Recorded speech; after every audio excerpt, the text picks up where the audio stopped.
როცნებამ ზურაბ პოლოლიკაშვილის კანდიდატურა UNWTO-ს არჩევნებიდან ისე მოხსნა, რომ ფაქტია პოლოლიკაშვილს გადაწყვეტილების აღსრულებაზე წარმოდგენაც არ ჰქონდა.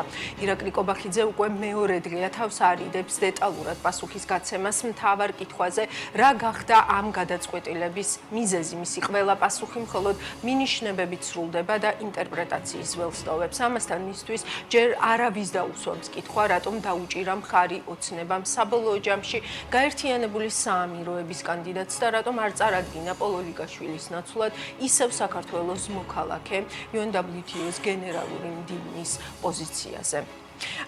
მანანიკო უგულავა იქნება ჩემი სტუმარი ამ ბლოკში. მოგესალმებით მანანიკო, უღრმესი მადლობა თქვენი დროისთვის. აი პირადად თქვენთვის რას აჩვენებს, ან რა დასკვნები შეიძლება გამოვიტანოთ იქიდან თუ როგორ მოექცა ქართული ოცნება საბოლოო ჯამში ზურაბ პოლოლიკაშვილს. მოგესალმებით, მადლობა თვის პირველ რიგში არ ვიმყოფები საქართველოში, ესეც სიმბოლურია, ვარ უზბეკეთში, სადაც ერთი წლის წინ 80-მა ქვეყანამ დაუჭირა მხარი ზურაბ პოლოლიკაშვილის კანდიდატურას, რათა შემდეგ არჩევნებშიც მიეღო მას მონაწილეობა და გამხდარიყო მესამე ვადით გენერალური მდივანი. რას ნიშნავს და ჩვენი ქვეყნისთვის მე ამით დავიწყებდი და შემდეგ გავცემ თქვენს კითხვას პასუხს ქართულმა ოცნებამ რა გადაწყვეტილება მიიღო. პრინციპში იმას ვიტყვი, რომ ამაზე პასუხი მე არ მაქვს. უბრალოდ ჩემთვის ყველაზე მნიშვნელოვანია ვისაუბრო ზურაბ პოლოლიკაშვილის დამსახურებაზე ჩვენი ქვეყნის წინაშე და მსოფლიო ტურიზმის განვითარების საქმეში შეტანილი წვლილის შესახებ. თავარი ელენე გესმით ჩემი? გესმით ჩემი ხმა? გესმით? მე ისმოდა ჩემ? კი, თქვენი ხმა ისმის, რა თქმა უნდა, მოგცემთ იმაზეც საუბრის შესაძლებლობას, რას ნიშნავს ზოგადად ის, რომ ქართველი არის ასეთ საერთაშორისო ორგანიზაციის ხელმძღვანელი და რა მოუტანა ამან საქართველოს, მაგრამ ამავდროულად მინდა რომ მაინც აი ეს ნაწილიც ამოვწუროთ, რომ ეს გზავნილიც იყოს აქედან, ხომ, ჩვენი ეთერიდან, ჩვენი მაყურებლისთვის, იმიტომ რომ აი არ ვიცი რა შეიძლება გააკეთოს ადამიანმა, რომელიც არის საერთაშორისო ორგანიზაციის ხელმძღვანელი და რომელსაც თავისი ქვეყნის ხელმძღვანელობა სთხოვს რაღაც გარკვეული გადაწყვეტილებების მიღებას, ხო?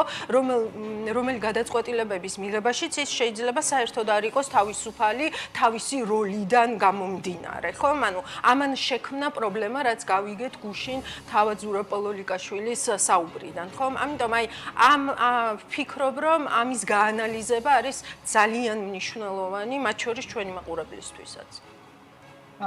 მესმის უბრალოდ ზურაბს თვითონ არ აქვს პასუხი ამასთან მიმართებაში და სთხოვს პრემიით, რომ ახსნას ეს გარემოება, ასე რომ გამიჭირდება ამაზე პასუხი გაგცეთ. ნამდვილად არ ვიცი, რამ განაპირობა.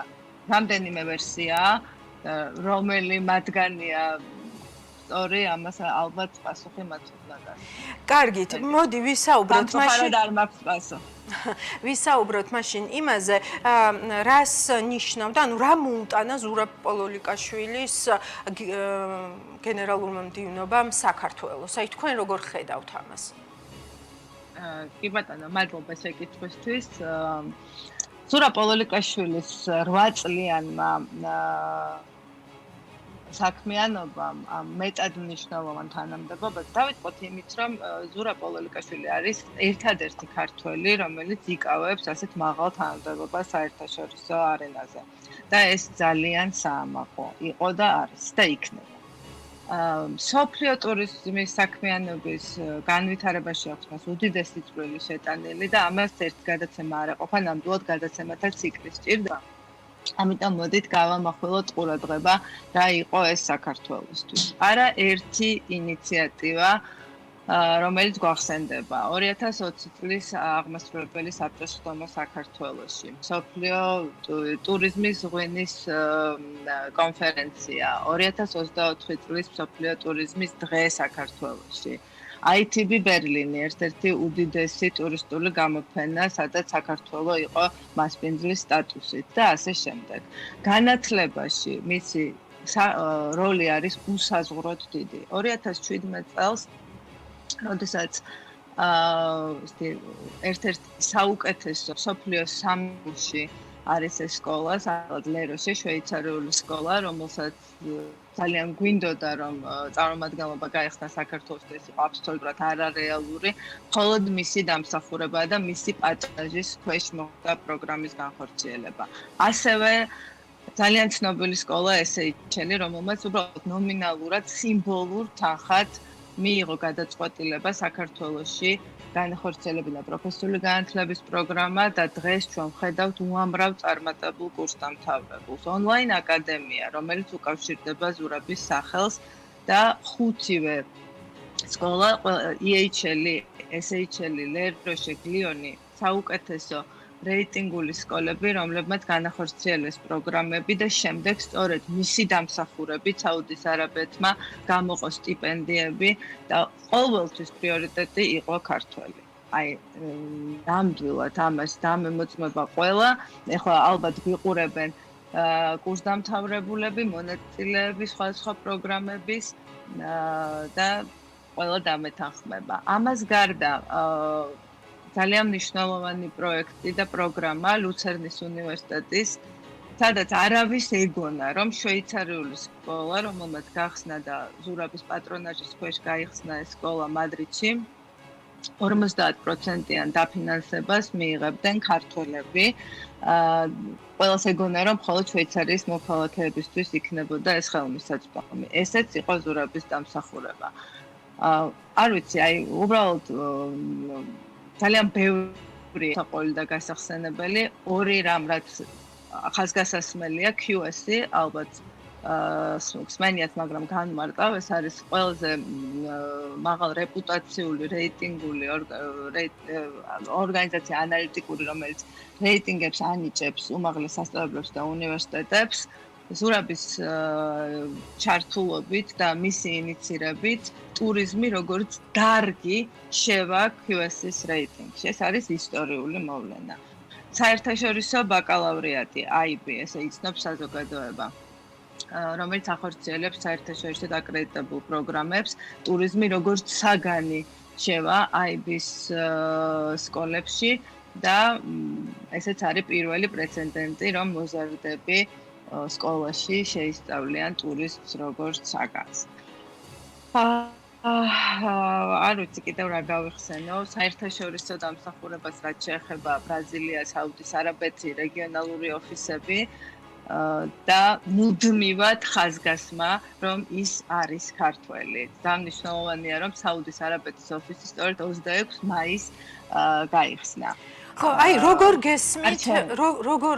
გესმით, მაშინ როგორ მოხვდა თქვენს კურსს ის განმარტება, რაც როგორც თქვენ თქვათ ირაკლი კობახიძემ უკვე გააკეთა, ხო? და ეს განმარტება იყო შემდეგი, რომ არადემოკრატიული იქნებოდა მისი, ესე ვთქვათ, მესამე ვადით წარდგენაო, ხო? დაიბარეს ჩვენი ელჩები და ამაზე, ესე ვთქვათ, გამოთქვამდნენ უკმაყოფილებას, რომ მესამედ გენერალური მდივნის პოზიციაზე იგივე კანდიდატურის წარდგენა არ არის ზოგადად მიღებული და არ არის ეს UNWTO-ს პრაქტიკა.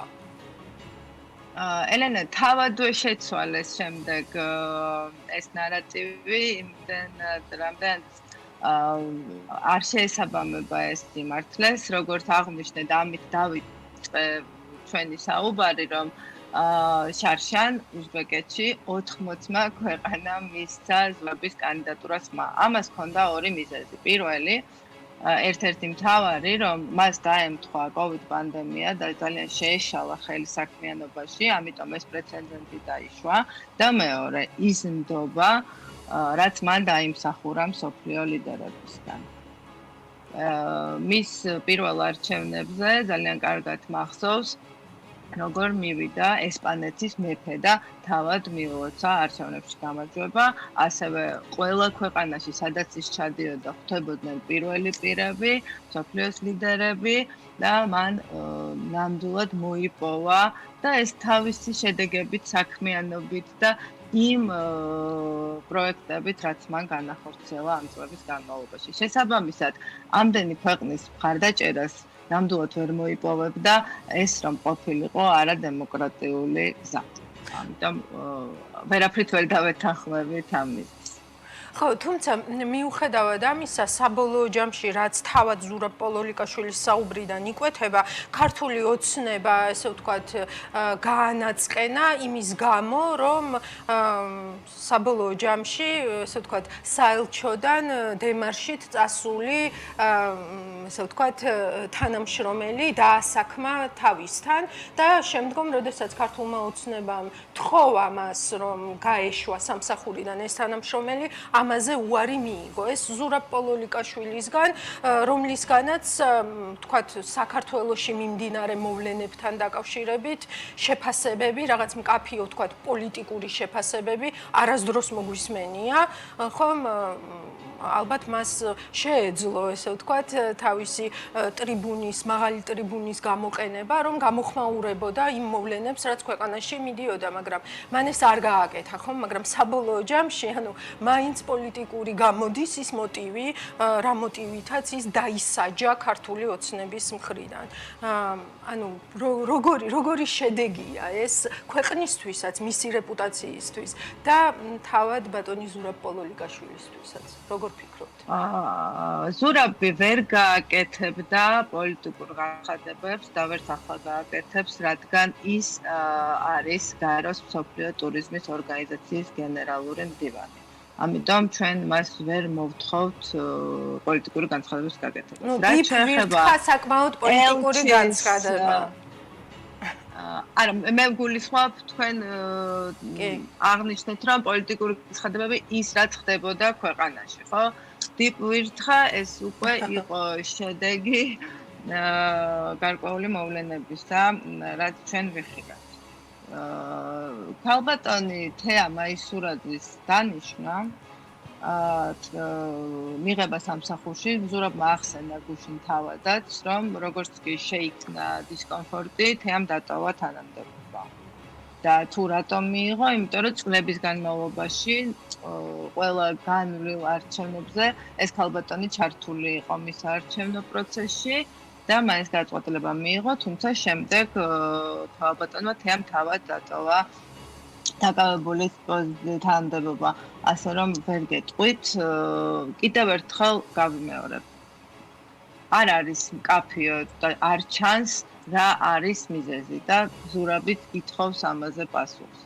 ამიტომ ჩვენ ძალიან გაგვიჭირდება ახლა რაღაცა ვივარაუდოთ, რაში იყო საქმე. რამდენიმე ვერსია. ქვეყნის რეპუტაციასთან დაკავშირებითაც მინდა რომ გკითხოთ ეს. მით უმეტეს რომ თქვათ, კარგი, თქვათ ზურაბ პოლოლიკაშვილის კანდიდატურა გამოიწვიეს, მაგრამ ისევ ქართველი რატომ არ წარადგინეს თქვენი აზრით, აი ამ ესე ვთქვათ, მაღალ პოზიციაზე, ან ისევ საქართველოს მოქალაქე, ხომ? ანუ ამბობენ რომ ხარს დაუჭერენ გაერთიანებული ესე ვთქვათ, საამიროების კანდიდატს. ანუ ეს ლოგიკა გასაგებია თქვენთვის შექმნილ ვითარებაში? ეს აბსოლუტურად გასაგებია, რადგან ეს გამორიცხული იყო. ზურაბ პოლოლიკაშვილს საქართველოს იმაში არ დახმარებია ნამდვილად, რომ მისი კანდიდატურა წარდგენილი ყოფილიყო. ზურამ ეს თავისით მოიპოვა და დაიმსახურა. რასაკვირველია შემდეგ ყოველთვის ეხმარებოდა ქვეყანა და გვერდში ედგა უკვე არჩევნების დრო. საჭირო იყო რაღაც ფორმალური ჩარევა სახელმწიფოს მხრიდან, მაგრამ ზურაბი რომ მოხდა იქ, სადაც მოხდა, ეს არის მხოლოდ და მხოლოდ მის დამსახურება და ეს არის ძალიან საამაყო და გასაკვირი. ეს არ არის ჩვეულებრივი ამბავი. რაც მან შეძლო და რასაც მან მიაღწია. ამიტომ ეს ნამდვილად არ მიკვირს, რომ სახელმწიფომ რაც ალტერნატიული ქართველი კანდიდატი არ წარადგინა. ამას არავითარი მომავალი და შედეგი არ ექნებოდა.